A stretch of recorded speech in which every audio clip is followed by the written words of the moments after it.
Mr. Jones.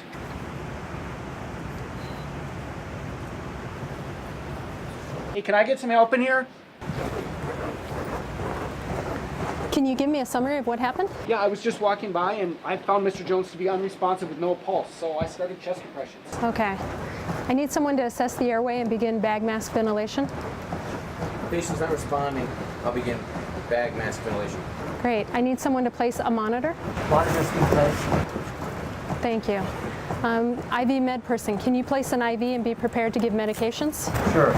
We have an 18-gauge IV in the right forearm, normal saline running wide open, and we're ready to administer medicine. Excellent. Thank you. Monitor is ready. Great, thank you. Is someone timing and recording this code? I'm recording the code. Oh, great, thank you. Let's go ahead and stop compressions and assess the rhythm. The patient is in VFib? Yes, the patient is still in VFib. Let's resume chest compressions. Can you charge the defibrillator to 200 joules? Charging defibrillator. We will defibrillate on my word. It's important to minimize the interruption in chest compressions. So let's go ahead and clear the patient. I'm clear, you're clear, we're all clear. Defibrillate now. Shock delivered. Great. The patient is still in VFib? Yes, let's resume chest compressions. Okay, can you please give IV Wonder Drug A now and flush it, please? I have IV Wonder Drug A.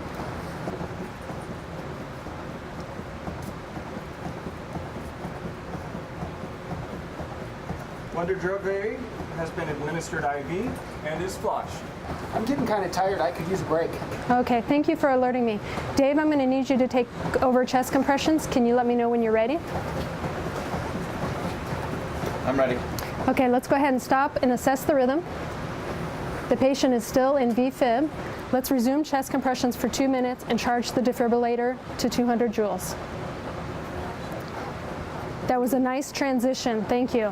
Your chest compressions need a bit more depth to ensure good circulation. How's that? That's great, thank you. Defibrillator charged. Great. Recorder, what time did we resume chest compressions? Chest compressions were resumed at 12:54. Okay, perfect. Let's go ahead and clear the patient. I'm clear, you're clear, we're all clear. Defibrillate now. Shock delivered. Okay, let's assess the rhythm. Looks like we're in normal sinus rhythm. Can someone check for a pulse? Yes, I feel a pulse. Great, and our blood pressure is 120/80. This team rocks.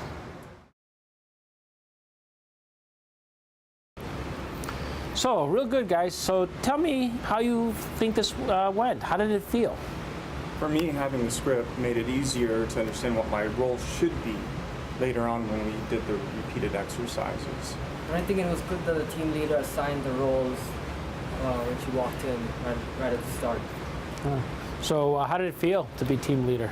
Well, I mean, I was working with a great team, and Sid was telling me he was charging the defibrillator, and John was giving medications, and Mark was doing excellent compressions, and when they needed to trade, I thought it went well. Yeah. I didn't know really anything about my role, so the team was great and told me how to work the bag mask, and Lisa had extremely clear messages about what I needed to do when I had the transition. With me being the recorder, it was nice to hear everybody. Everybody spoke loud, so I knew what was happening and was able to write sometimes that down. can get difficult when you have multiple conversations going on. Yeah, there was a lot happening. Yeah. It's kind of overwhelming when you first walk in.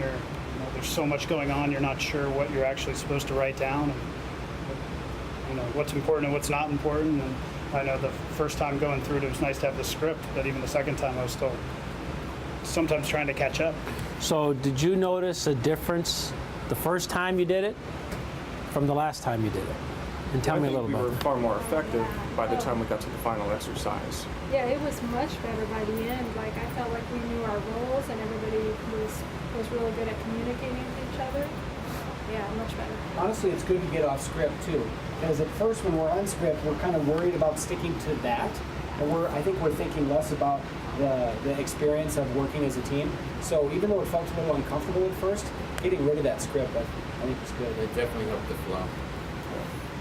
I thought we were going to learn more about like the medications and the compressions. Like, are we supposed to do continuous, or are we supposed to do 30 to 2? Like, that was really confusing. So, I mean, that's a good point.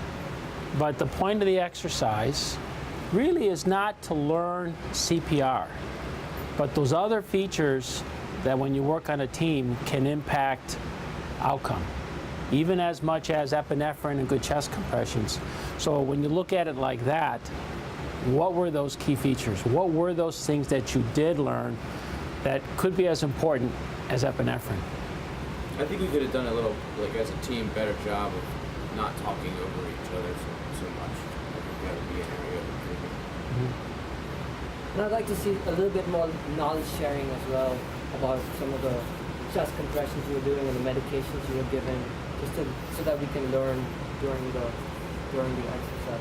Those two things kind of collide with each other because, for example, with the defibrillator, almost no one is really familiar with that device.